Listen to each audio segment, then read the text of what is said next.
महाभारत युद्ध में कर्ण ने अर्जुन के साथ युद्ध करते हुए ऐसी भयंकर गलती कर दी थी कि उसने हनुमान जी को क्रोधित कर दिया था और हनुमान जी ने विकराल रूप धारण करके जब युद्धभूमि में प्रवेश किया था तो सब थर थर कांपने लगे थे। कर्ण के प्राण संकट में थे, तब भगवान श्री कृष्ण को हस्तक्षेप करना पड़ा था। महाभारत में अर्जुन और कर्ण दो शूरवीर थे जो पांडवों और कर्ण की तरफ से युद्ध कर रहे थे। जहां अर्जुन अपने गांडीव से कौरव सेना में हाहाकार मचा रहे थे, वहीं कर्ण जैसे धनुर्धर ने भी पांडवों की नाक में दम किया था। युद्ध अपने वेग से आगे बढ़ रहा था और एक दिन कर्ण ने कुछ ऐसा किया जिससे हनुमान जी क्रोधित हो गए और विकराल रूप धारण कर वह इस तरह दहाड़ने लगे कि दोनों सेनाओं में उथल पुथल मच गई।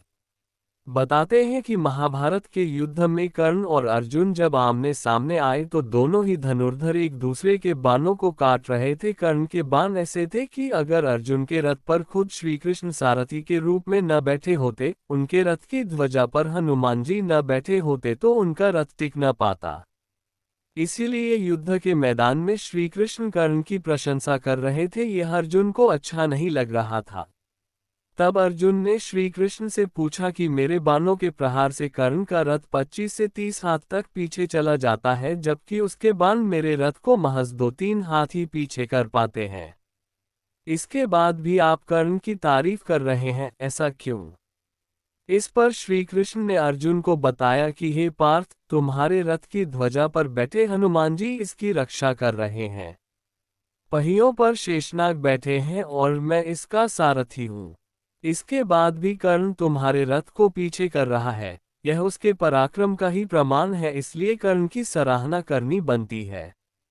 दोनों के बीच भयंकर युद्ध चल रहा था। कर्ण अपने शक्तिशाली बाणों का इस्तेमाल कर रहा था, लेकिन वह अर्जुन का कुछ बिगाड़ नहीं पा रहा था। तब कर्ण ने झुंझलाकर श्री कृष्ण की तरफ बाण चला दिया, जबकि यह युद्ध के नियम विरुद्ध था। जब कर्ण लगातार बाण चलाने लगा तो अपने प्रभु पर बाणों की वर्षा देख हनुमान जी क्रोधित हो गए। उन्होंने विकराल रूप धरकर इतनी जोर से दहाड़ लगाई कि कौरव और पांडव सेना में हाहाकार मच गई। हनुमान जी को इस रूप में देखते ही कर्ण समेत सभी कौरव भयभीत हो गए, सेनाएं उल्टे पैर भागने लगी।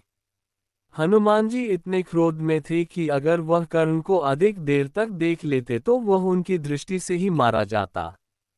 तब श्री कृष्ण ने हस्तक्षेप किया और हनुमान जी से अपनी ओर देखने को कहा। प्रभु का मनमोहक चेहरा देखकर हनुमान जी का क्रोध शांत हुआ। इसके बाद हनुमान जी दोबारा ध्वजा पर विराजमान हुए। अगर श्री कृष्ण बीच में न आते तो कर्ण हनुमान जी के हाथों मारे जा सकते थे। ऐसी ही और जानकारी के लिए हमारे चैनल को सब्सक्राइब करें।